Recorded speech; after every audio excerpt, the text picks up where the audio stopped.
नमस्कार सभी को। मैं doctor Neha, practicing doctor at Bharat homeopathy.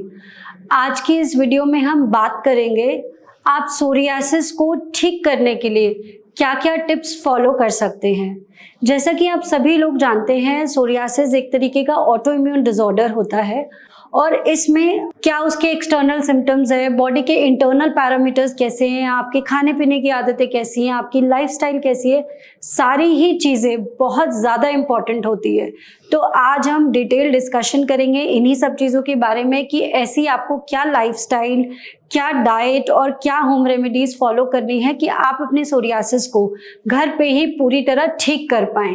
तो सबसे पहले हम बात करेंगे सोरियासिस में। इतने सालों की रिसर्च में ये पाया गया है कि कोई भी मेंटल एक्सर्शन सोरियासिस को बढ़ा देता है, एकदम से ट्रिगर कर देता है। तो ऐसे बहुत सारे पेशेंट्स होते हैं जो पहले से ही स्ट्रेस किसी ना किसी वजह से, फैमिली एनवायरनमेंट है या ऑफिस एनवायरनमेंट है, तो बहुत स्ट्रेस से ग्रस्त हैं। तो उन केसेस में पेशेंट का सोरियाटिक जितने भी पैचेस होते हैं वो बढ़ते चले जाते हैं। तो ऐसे केसेस में आपको ये ध्यान रखना है कि उस स्ट्रेस का प्रभाव आपके शरीर पे ना पड़े।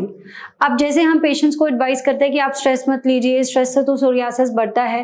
पेशेंट कहते हैं स्ट्रेस तो है मेरी लाइफ में, मैं उसको कैसे अवॉइड करूं। तो आप स्ट्रेस को अपनी लाइफ के जितना भी सिनारियो है आप उसको तो बदल नहीं पाएंगे, लेकिन वो स्ट्रेसफुल कंडीशन आपके बॉडी के सिम्टम्स को बढ़ाए नहीं, वो तो हम कर सकते हैं। और उसका सबसे अच्छा तरीका होता है कि ऐसे कोई भी चीज़ करना जो आपकी ब्रेन को, आपकी बॉडी को रिलैक्सेशन दे। जैसे कि आप मॉर्निंग में 10-15 मिनट्स की वॉक कर सकते हो, या फिर आप थोड़ी देर मेडिटेशन कर सकते हो, कोई ना कोई breathing exercise, relaxation technique follow कर सकते हो, जैसे सूर्य नमस्कार है या अनुलोम विलोम है, प्राणायाम है। आप इसमें से कोई भी जो आपको बेस्ट लगता है, आपको सूट करता है, आप वो चूज करिए, बट कोई ना कोई रिलैक्सेशन टेक्निक जरूर अपनी लाइफ में इंक्लूड करिए। अब दूसरे टिप पे आते हैं जो कि आपकी डाइट से रिलेटेड है। आपको अपनी डाइट को इस तरीके से मैनेज करना है कि आपकी बॉडी के अंदर का इन्फ्लेमेशन बढ़े नहीं बिल्कुल भी। उसके लिए सबसे बेस्ट होता है कि आप जितना हो सके मिर्च, मसाला, तला भुना और बाहर का कम से कम खाइए। कम से कम क्या, हम तो भारत होम्योपैथी में एडवाइस करते हैं कि आपको बिल्कुल भी नहीं खाना है। अच्छे से अच्छा रिजल्ट चाहिए तो अच्छी से अच्छी डाइट को भी फॉलो करना है। तो बाहर का खाना बंद करना है, तला भुना, मिर्च मसाला, इनफैक्ट नॉनवेज भी आपको कंप्लीटली बंद करना है। अब हम आते हैं तीसरी टिप पर। तीसरी टिप में हम बात करेंगे आपके शरीर के अंदर के बॉडी पैरामीटर्स क्या कहते हैं। आप किस एज ग्रुप के हैं, जैसे आप छोटे अगर हैं, 5-7 साल के बच्चे हैं, तो ऐसे केसेस में अधिकतर हमने देखा है कि कैल्शियम और विटामिन बी कॉम्प्लेक्स की डेफिशिएंसी होती है, तो आप उसका सप्लीमेंटेशन दे सकते हैं। जैसे ही उम्र 40 से 50 साल के आसपास की होती है तो हम देखते हैं पेशेंट को कोई ना कोई और फिजिकल डिसऑर्डर आ गया है, जैसे थायराइड हो सकता है, बीपी हो सकता है, शुगर हो सकता है। तो ऐसे केस में अगर हम बात करें तो पेशेंट के एक तो लिवर एंजाइम्स वेल मेंटेन्ड होने चाहिए, लिवर के जितने पैरामीटर्स है with in the normal limits रहना चाहिए, और पेशेंट अगर ब्लड शुगर का है तो ब्लड शुगर मैनेज होनी चाहिए। तो कहने का मतलब है जिस भी आप एज ग्रुप में हैं, छोटे हैं, एडल्ट हैं, बड़े हैं, उस हिसाब से आपकी बॉडी अच्छा वेट मेंटेन करे। ओबेसिटी नहीं होनी चाहिए, ना बहुत ज्यादा मोटापा होना चाहिए, ना बहुत ज्यादा पतलापन होना चाहिए। वेट भी मेंटेन हो और बॉडी के सारे पैरामीटर्स वेल मेंटेन्ड हो। अब हम बात करते हैं चौथे टिप के बारे में। चौथी टिप आती है कि आप किस तरीके का पानी इस्तेमाल करते हैं नहाने के लिए। तो आपके लिए सबसे अच्छा एडवाइस ये रहेगा कि आप ना बहुत ठंडे पानी से और ना बहुत गर्म पानी से नहाएंगे, ल्यूकवार्म वाटर से नहाएंगे।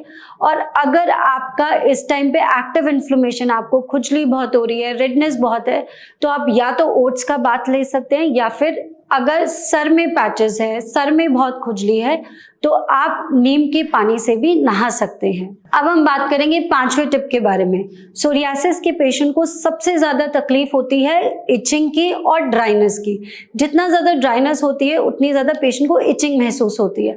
तो आपको ये ध्यान रखना है कि पूरे दिन भर में आपको ड्राइनेस स्किन पे बिल्कुल भी नहीं रहे। तो उसके लिए आप अच्छे से अच्छा मॉइस्चराइजर और जितना हो सके नेचुरल इंग्रेडिएंट्स यूज करें। उसके लिए आप कोकोनट ऑयल यूज कर सकते हैं। कोकोनट ऑयल में कैम्फर मिला सकते हैं, आप ऑलिव ऑयल भी इस्तेमाल कर सकते हैं, टी ट्री ऑयल भी यूज़ कर सकते हैं। जो भी आप यूज़ करते आए हैं और जो भी आपको बेस्ट सूट करता है वो आप यूज़ करिए और अपनी स्किन को बिल्कुल भी ड्राई मत रहने दीजिए। ड्राइनेस से इचिंग बढ़ती है, इचिंग से रेडनेस बढ़ती है, इन्फ्लेमेशन होने के चांसेस बढ़ते हैं। अब हम बात करेंगे सबसे आखिरी और छठी टिप के बारे में। पेशेंट को कोई ना कोई एंटी इन्फ्लेमेटरी पानी या खाने में चीज़ें लेते रहना चाहिए। जैसे कि आप हल्दी का पानी ले सकते हैं या रोज़ाना आप सुबह 1 कप नीम का पानी ले सकते हैं।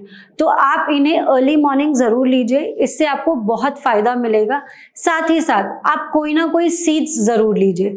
जैसे आप रात में 2 अखरोट भिगा के रख सकते हैं, सुबह में खा सकते हैं, या फिर आप कुछ सीड्स का मिक्सचर बना सकते हैं जिसमें चिया सीड्स हो, फ्लैक्स सीड्स हो, पंपकिन सीड्स हो और मेलन सीड्स हो।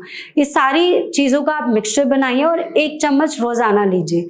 तो ये एंटी इन्फ्लेमेटरी का काम करती है। कहने का मतलब है आपके अंदर से शरीर की सूजन को कम करती है, जिससे आपको सोरियासिस में अल्टीमेट फायदा होगा।